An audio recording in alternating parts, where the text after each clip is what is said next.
Bismillahirrahmanirrahim. Assalamualaikum warahmatullahi wabarakatuh.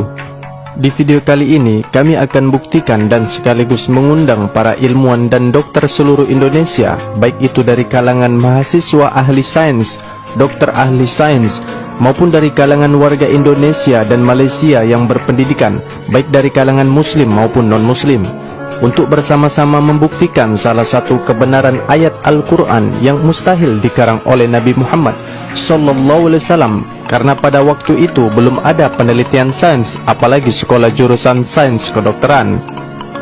Berikut adalah salah satu bukti bahwa Nabi Muhammad Sallallahu Alaihi Wasallam adalah utusan Allah, Tuhan semesta alam, karena sudah lebih dulu tahu di bidang sains, teknologi, anatomi sistem tubuh manusia secara terperinci dan 100% benar secara ilmiah dan penelitian.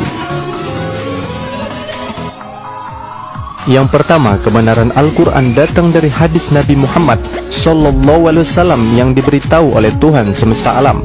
Dari Aisyah radhiyallahu anha, Rasulullah Sallallahu Alaihi Wasallam bersabda, setiap manusia keturunan Adam diciptakan di atas 360 persendian. Barang siapa yang bertakbir, bertahmid, bertahlil, bertasbih dan beristighfar kepada Allah, menyingkirkan batu atau duri dari jalan, serta memerintahkan kepada kebaikan dan mencegah dari kemungkaran sejumlah persendian itu, maka ia telah berjalan menjauhi api neraka. Hadis riwayat Muslim, kitab Al-Zakat, hadis nomor 1675.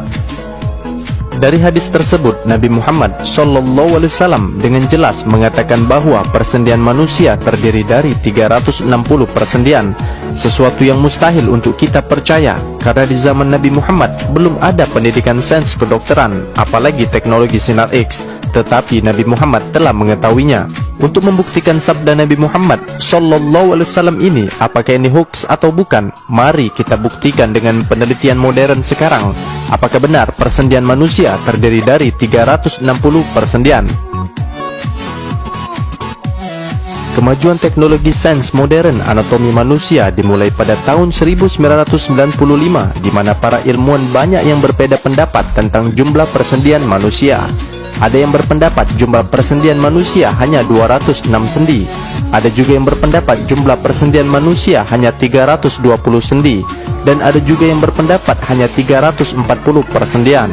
Untuk mencapai kesepakatan, para ilmuwan dari berbagai negara berusaha meneliti kembali dan menghitung jumlah rinci persendian manusia. Dengan menghabiskan dana ratusan dolar, akhirnya para ilmuwan berkesimpulan jumlah persendian manusia adalah benar 360 persendian.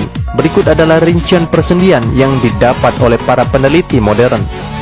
Yang pertama, komponen tulang belakang yang meliputi 147 persendian, yang diantaranya 25 sendi antara tulang-tulang belakang, 72 sendi antara tulang-tulang belakang dan rusuk, 50 sendi antara tulang-tulang belakang melalui tonjolan-tonjolan kecil samping.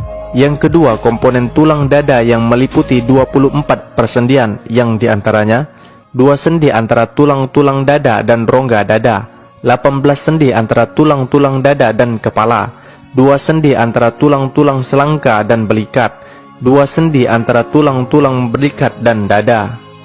Yang ketiga, komponen tulang atas yang mencakup 86 persendian, diantaranya 2 sendi antara tulang-tulang bahu, 6 sendi antara tulang-tulang siku, 8 sendi antara tulang-tulang pergelangan tangan, dan 70 sendi antara tulang-tulang tangan.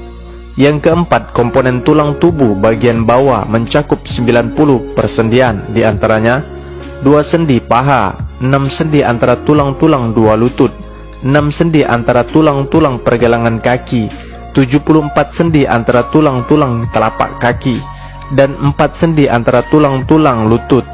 Yang kelima, komponen tulang tubuh bagian dalam yang mencakup 11 persendian, diantaranya 4 sendi antara tulang-tulang ekor, 6 sendi antara tulang-tulang pinggul, dan 1 sendi antara sambungan alat vital. Jadi, total keseluruhan sendi manusia adalah benar 360 persendian, persis apa yang disabdakan oleh Nabi Muhammad Sallallahu Alaihi Wasallam 1400 tahun yang lalu. Apakah ini cocologi? Jika kalian berkata ini hanyalah cocologi atau suatu kebetulan, bagaimana dengan hadis Rasulullah yang satu ini? Apakah ini juga cocologi menurut kalian?